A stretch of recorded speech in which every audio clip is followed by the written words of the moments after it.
তেহরানের মেহরাবাদ বিমানবন্দরে হামলার পর বিমানবন্দরে বড়সড় অগ্নিকাণ্ড। তেহরান এবং ইস্পাহানে বড় হামলা চালিয়েছে ইসরায়েল।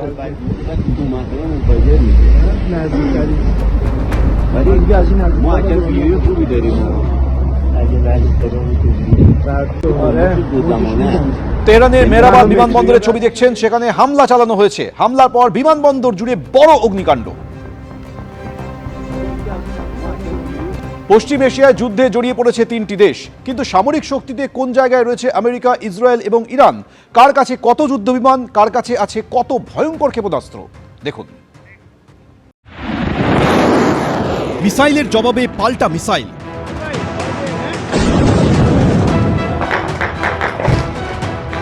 কোথাও আবার আত্মঘাতী ড্রোন দিয়ে হামলা।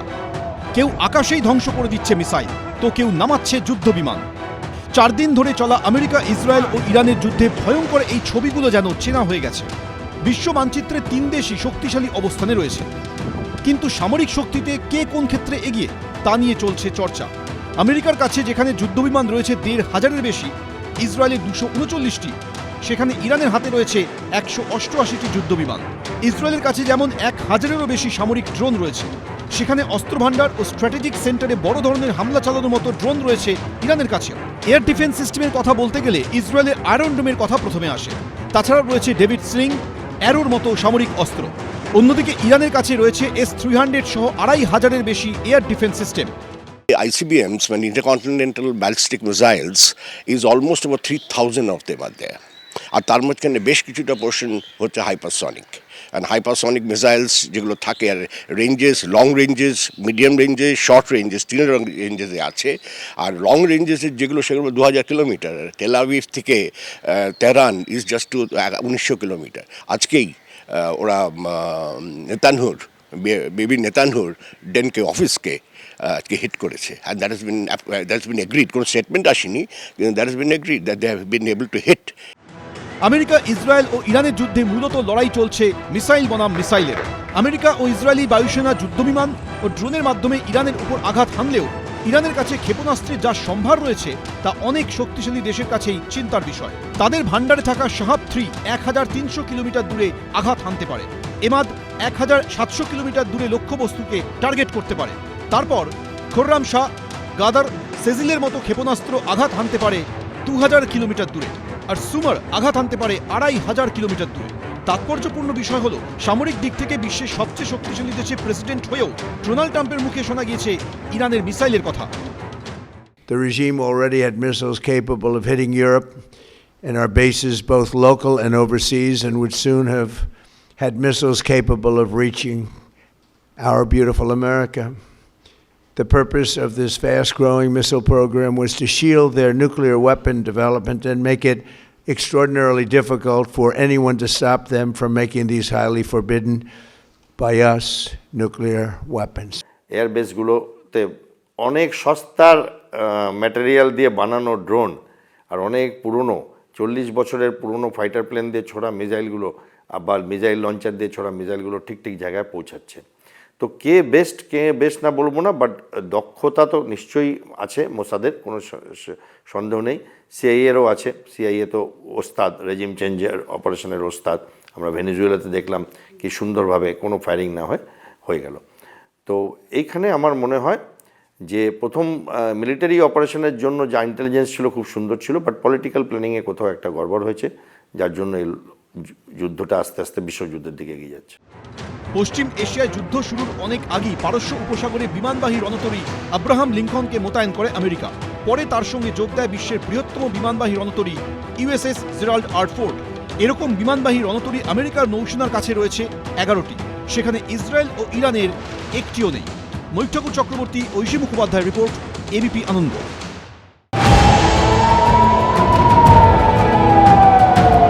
बड़ी संख्या में लोग शेल्टर्स की तरफ भागते हैं जैसे ही यहाँ पर ये आवाज़ सुनाई पड़ती है।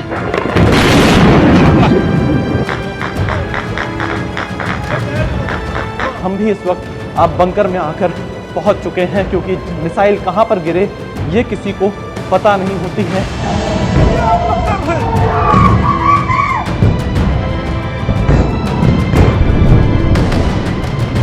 ईरान की तरफ से रुक रुक कर तल अवीव में हमले की कोशिश की जा रही है।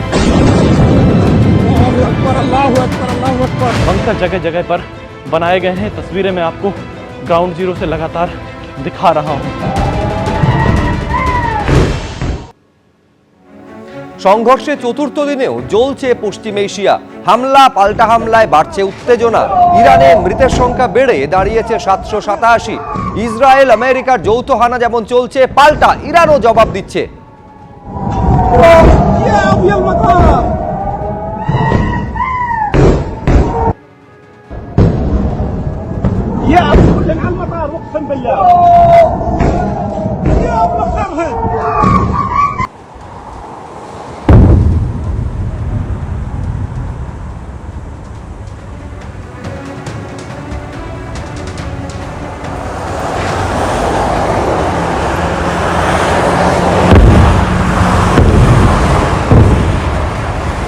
ইরানের তেহরানে পোল্ড পার্লামেন্ট ভবনের কাছে আছড়ে পড়ে মিসাইল। অন্যদিকে ইরাকে কুর্দিস্তানে আমেরিকার সেনাঘাঁটিতে ড্রোন হামলা চালায় ইরাকি রেজিস্ট্যান্স গ্রুপ। সৌদি আরবে আবার রিয়াধে আমেরিকান দূতাবাসে ইরান হামলা চালিয়েছে। কাতারের ছবি কিছুক্ষণ আগে আপনাদের সামনে রাখলাম, যেখানে দোহার আকাশে ইরানের মিসাইল কয়েকটি ধ্বংস করে যৌথ বাহিনী।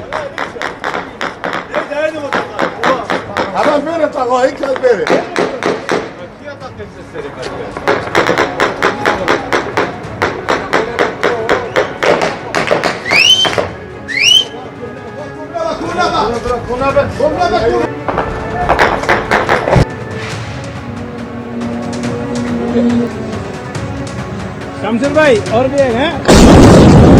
अल्लाहु अकबर अल्लाहु अकबर अल्लाहु अकबर अल्लाहु अकबर अल्लाहु अकबर अल्लाहु अकबर अल्लाहु अकबर। शमशेर भाई इधर आ जाओ, इधर आ जाओ। ইরানের সঙ্গে ইসরায়েল আমেরিকার যৌথ বাহিনী সংঘর্ষের আজ চতুর্থ দিন। লম্বা যুদ্ধের জন্য তারা তৈরি, বহির্বিশ্বকে হুঁশিয়ারির সুরে জানিয়ে দিয়েছে ইরান। আর কোনো আলোচনা নয়, ওয়াশিংটনের সঙ্গে সাফ জানিয়ে দিয়েছে Tehran.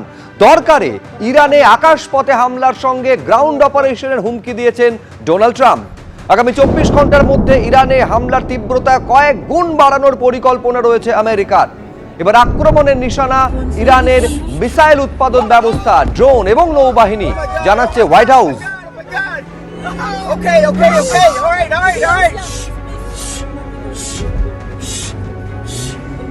I do it, my love first, please. I'm going. এইরকম একটা যুদ্ধ পরিস্থিতি, একদিকে ইরান এবং অন্যদিকে আমেরিকা ইসরায়েল। এই পরিস্থিতি একে অপরকে 1 ইঞ্চি জমিও তারা ছাড়বে না। গতকালই ডোনাল্ড ট্রাম্প বলেছেন যে যুদ্ধ এবং আক্রমণের তীব্রতা আরো বাড়ানো হবে। পরিস্থিতি কোন দিকে যাচ্ছে, ব্রিগেডিয়ার দেবাশিস দাস কি মনে করছেন, দেখব।